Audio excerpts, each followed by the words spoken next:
Très heureux de savoir nombreux à l'écoute de ce nouveau journal sur Chadi La Panou Télévision dont voici les sommaires. Meurtre du chef Mbangoula et de deux élèves finalistes lors des affres de guerre de la ministre du fait chef Kamouina Nsapou à Masuka, la cour militaire de l'ex-Kasaï occidental s'est prononcée.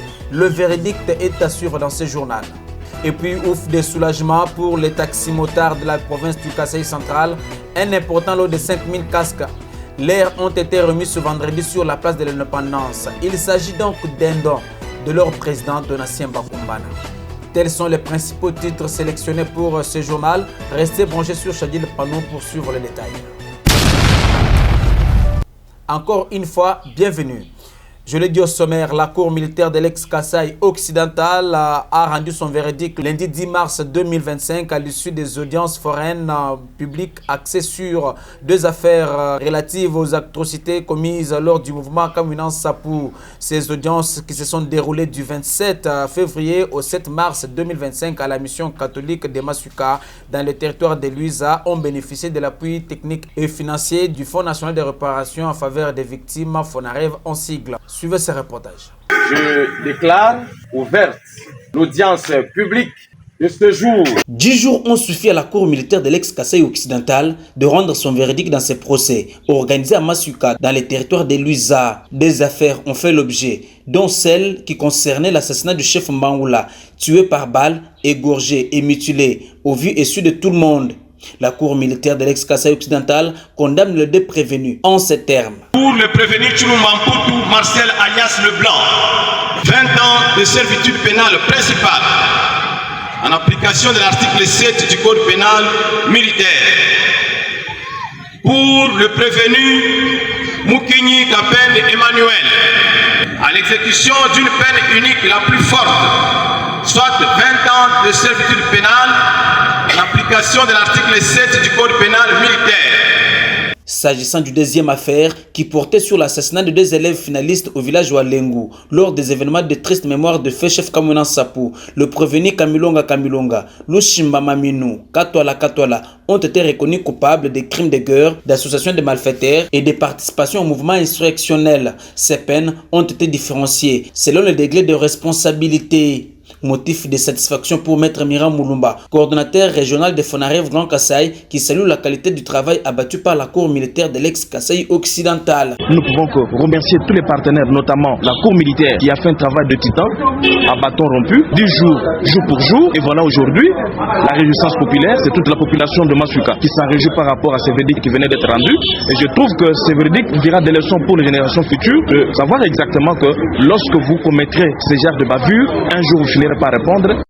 Un procès pédagogique indique Maître Jean-Jacques Sassandi, avocat de la partie civile dans l'affaire Chef Mbangoula. Nous on pensait que peut-être on pourra y avoir d'autres intervenants politiques qui peuvent les acquitter, mais nous sommes très flattés parce que la condamnation là, il mérite ça. Dans la population, ça faut le dire, si certains sont mécontents, d'autres par contre saluent le travail abattu par la cour et l'encouragent à aller jusqu'au bout avec d'autres affaires liées à ces mouvements insurrectionnels du fait chef Kamouina Nsapou. Et puis de passage à Kinshasa dans le cadre d'une mission officielle, le capitaine Anthony Mwalushai, porte-parole des opérations Ngemba dans l'espace Grand Bandundu contre l'activisme de la milice Mombondo, a adressé un état des lieux de la situation sécuritaire dans sa zone opérationnelle. Il a souligné les avancées significatives qu'enregistre cette opération en pacifiant la majorité des localités en conflit. À en croire cet officier de FARDC, certains leaders de la milice Mombondo ont exprimé leur volonté de se rendre au FARDC afin de mettre fin à ces conflits meurtriers dans cette partie de la République démocratique du Congo. Le capitaine Anthony Mwalushai le dit à Félix Matoudi, notre permanent depuis la ville-province de Kinshasa. La situation sécuritaire dans notre pays, précisément à l'ouest de la RDC, a bien évolué, a beaucoup évolué par rapport aux années 2022. Aujourd'hui, je peux vous rassurer que le territoire de Kenge est pacifié. Le territoire de Popokabaka est pacifié et l'armée est en train de pacifier à présent les territoires de Kwamount. Nous venons de là, nous avons mené des opérations et nous avons libéré plusieurs villages qui étaient sous contrôle des insurgés Mubondo, 10 au total, et nous avons libéré nos compatriotes qui étaient kidnappés pendant plus de 2 mois par ces insurgés. Et il faut dire que nous avons capturé également les insurgés, 32, que nous avons amenés dans des prisons militaires pour être jugés. Alors, au-delà de ces chiffres, il faut ajouter aussi qu'il y a un nombre important des armes, des calibres 12 et aussi des AK-47 que l'armée a récupérés pendant ces dizaines de jours que nous avons fait dans le territoire de Komount. Nous avons sensibilisé notre population à mettre la main au travail pour qu'ensemble la paix revienne, parce que la paix ce n'est pas le travail seul de l'armée, c'est le travail de tout le monde. Nous avons sensibilisé également les insurgés Mubondo qui sont dans des brousses, des rentrées, parce qu'ils ne sont pas des Rwandais, ce sont nos compatriotes congolais. Et nous ne pouvons pas nous permettre de nous éliminer. Nous ne sommes pas vraiment nombreux, parce que le Congo a besoin de tout le monde, et c'est pourquoi nous avons lancé ce message, et le message est en train de porter des bons fruits, parce qu'il y a déjà certains leaders qui nous ont contactés pour manifester leur volonté de quitter des brousses et de mettre à côté les armes et de se rendre auprès des FARDC. Et puis autre chose, en ce jour de travail en ville de Béni depuis vendredi 14 mars 2025, l'ambassadeur de l'Union européenne en République démocratique du Congo, M. Nicolas Berlanga, a eu une séance de travail avec le membre du comité provincial de sécurité dirigé par le gouverneur militaire du Nord Kivu, le général-major Somo Kakule Evarista. Au centre de leurs échanges, la situation sécuritaire en province du Nord Kivu avec la problématique de la guerre injuste imposée par le Rwanda. Patrick Sialoura est notre permanent depuis Goma. Suivons ce reportage. Exprimer la solidarité de son organisation à l'endroit des Nord-Kivusiens au regard de la souffrance qu'ils endurent à la suite de la guerre d'agression rwandaise sous le label M23. Voilà l'objet de la mission de l'ambassadeur de l'Union européenne en RDC, M. Nicolas Berlanga, en ville de Béni, depuis vendredi. Quelques heures après son arrivée, ce diplomate européen a échangé avec les membres du comité provincial de sécurité, avec en tête le gouverneur militaire du Nord Kivu, le général-major Somo Kakule Evariste, ainsi que les députés provinciaux dans l'enceinte du gouvernorat des provinces installé provisoirement en ville de Béni. C'était une occasion de décortiquer la situation difficile que traverse la province du Nord Kivu après l'occupation de la ville de Goma par le M23. Nicolas Berlanga Martinez rassure que l'Union européenne reste déterminée à accompagner les autorités congolaises pour la restauration de la paix dans cette partie du pays. La première chose que j'ai voulu montrer en visitant les autorités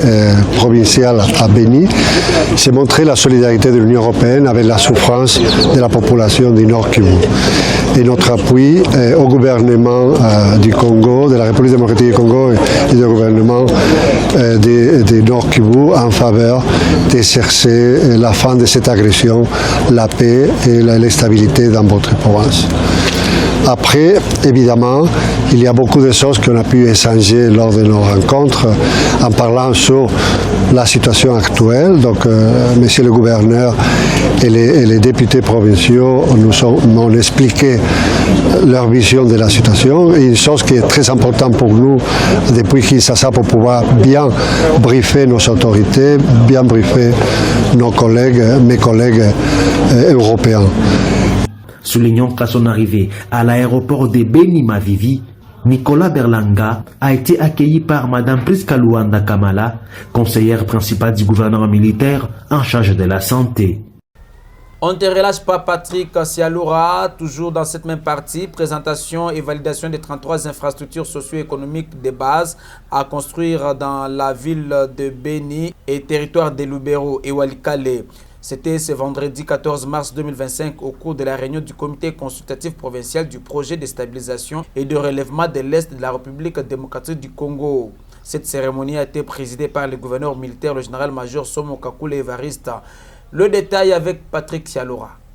Cette réunion du comité consultatif provincial du projet de stabilisation et de relèvement de l'Est de la RDC Starest, présidé par les gouverneurs militaires du Nord Kivu, le général-major Somo Kakule Evariste, s'est tenu ce vendredi à Béni.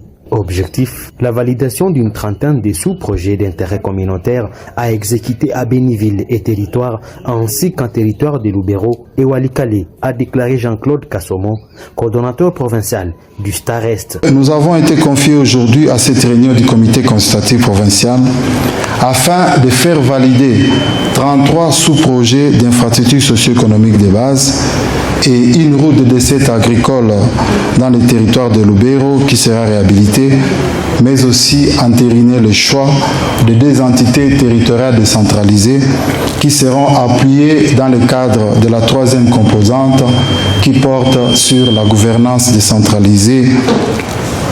Ces sous-projets d'infrastructures de base à valider sont le fruit des missions de sensibilisation et de mobilisation communautaire menées dans les territoires de Béni, dans la ville de Béni, ainsi que dans les territoires de Lubero et Walikale, respectivement en décembre 2024 et en janvier 2025, auprès des populations.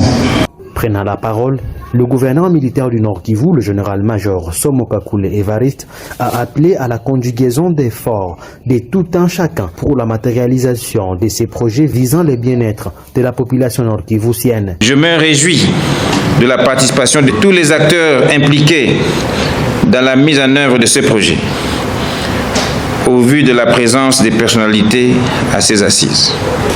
Cela démontre la volonté de travailler tous ensemble, main dans la main, pour la sécurité et la paix. Seul gage de tout développement socio-économique de notre pays, en vue de matérialiser la vision du président de la République, son Excellence Félix Antoine Tshisekedi Tshilombo. Soulignons que ces projets du gouvernement congolais, financés par la Banque mondiale, a plusieurs objectifs, notamment l'amélioration de l'accès aux infrastructures socio-économiques communautaires de base résilientes au climat, mais aussi renforcer la capacité des administrations dans les provinces du Nord et Sud Kivu, ainsi que de l'Ituri. Deuxième partie de votre journal, je l'ai dit également au sommaire, remis ce vendredi à Kananga d'un important lot de casques de protection aux taxis motards de la province du Kasaï central. La cérémonie présidée par le ministre provincial de transport au nom du gouverneur de province a eu lieu sur la place de l'Indépendance en présence de plusieurs personnalités. Bruno Ngoy nous en dit plus. La remise officielle de casques de protection aux taximens du Kasaï central vise à contribuer aux efforts du gouvernement provincial qui tient à épargner ses compatriotes à des graves blessures en cas d'accident. Une dotation du président du rassemblement des taximens du Kasaï central, Donatien Bakumba Nabeya, qui en a profité pour inviter ses pairs à travailler en étroite collaboration avec les autorités, en dénonçant tout cas suspect pendant l'exercice de leur travail. Nous devons également faire face à un défi majeur, l'insécurité qui sévit dans notre pays, surtout à l'est de la RDC, où nous sommes agressés par le Rwanda. Comme nous le savons tous, notre pays est confronté à des violences, des vols, des agressions. Il est de notre devoir en tant que motards congolais responsables de contribuer à la lutte contre ces fléaux. Prenant la parole avant la remise de ces casques au nom du gouverneur des provinces, le ministre provincial des Transports a salué cet appui louable du président Donatien Bakumbana aux taximens de sa province. Vous vous rappellerez qu'il y a ici peu que l'autorité provinciale avait signé un arrêté portant réglementation de la circulation routière. Le moment est arrivé pour que chacun de nous puisse se conformer à cette réglementation. C'est pourquoi un digne fils de la province a songé à la sécurisation des motards en donnant des casques, je cite, M. Donatien Bakumba Deya. Visiblement avec sourire aux lèvres, les bénéficiaires n'ont pas caché leur joie envers leur chef. Ensemble avec notre sauveur, nous Bakumba Wabe Donatien, président provincial du RNKC, qui accepte de nous prendre en charge en nous dotant de casques gratuitement sans avoir payé quelque chose. Il faut le dire, en dehors de ces casques, ces comités de Bakumbana annoncent la remise dans les prochains jours des imperméables et bottes, ainsi que la signature d'un contrat avec l'hôpital Bon Berger de Tchikaji pour la prise en charge médicale gratuite des taximens. Terminons par cette information avant de prendre le journal des sports avec Pierre-Love Mukendi. Restructuration de l'Union sacrée de la nation. Un député provincial salue la nomination de quelques fils et filles du Kasaï central. Le député provincial Bob Kayombo Nyoka s'en vante en guerre en outre contre tout propos séparatiste qui circule sur les réseaux sociaux, marginalisant ainsi quelques tribus en province qui ont fait leur entrée au sein de cette plateforme chère au président de la République, Félix Antoine Tshisekedi Tshilombo. Avec une voix forte, Bob Kayombo Nyoka invite tout le monde à l'unité et à conjuguer les efforts derrière le chef de l'État Félix Antoine Tshisekedi Tshilombo dans cette période où le pays est agressé par le rebelle du M23 soutenu par les Rwandais. Bob Kayombo Nyoka est dans ses propos choisis par Chadiel Pano Télévision.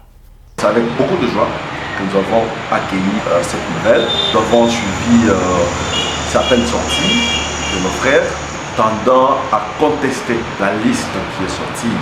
Mais vous devez savoir qu'il y a eu un critérium qui a mené à ce qu'on retienne telle ou telle autre personnalité. Le province d'origine ne faisait pas partie du critérium.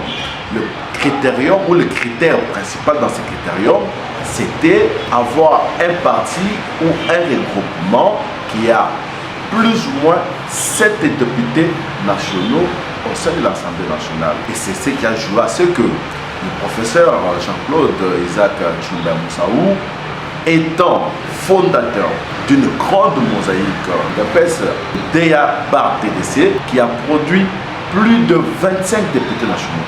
Et c'est à ce titre-là que le professeur Isaac Jean-Claude Tshilombo Moussaou se retrouve comme leader de ce mouvement-là, comme vous avez vu, au moment où le pays est en train de traverser des moments très difficiles qui demandent à ce que toute sa population, toutes les tribus soient unies autour du chef de l'État pour pouvoir vaincre l'ennemi et le bouter hors de notre territoire. Mais malheureusement, nous avons ces frères qui sont en train de vouloir s'aimer la zizanie, s'aimer la division entre les communautés du Grand Kasaï. Vous dites que mieux vaut tel que l'autre. Vous ne voyez pas que vous êtes en train de diviser nos leaders au moment où tous nous savons que si notre province est aujourd'hui tirée vers le bas, c'est entre autres à cause de l'opposition ou la division de nos leaders. Et avec la dernière énergie, je condamne cette sortie médiatique de mon frère et le Poutraïké, tendant à diviser les communautés ici chez nous et aussi à s'attaquer à la grande personnalité que nous avons aujourd'hui qui représente le Kasaï central au plus haut sommet à la personne du professeur Jean-Claude Isaac Tshilombo. Et voilà, je reçois Pierre-Love Mukendi dans ses studios bleus de Chadiel Pano Télévision pour la page sportive. Pierre-Love Mukendi, nous vous disons bonjour. Bonjour Soleil. Et qu'est-ce qui domine en sport? On commence par les éliminatoires de la Coupe du Monde, Qatar 2026.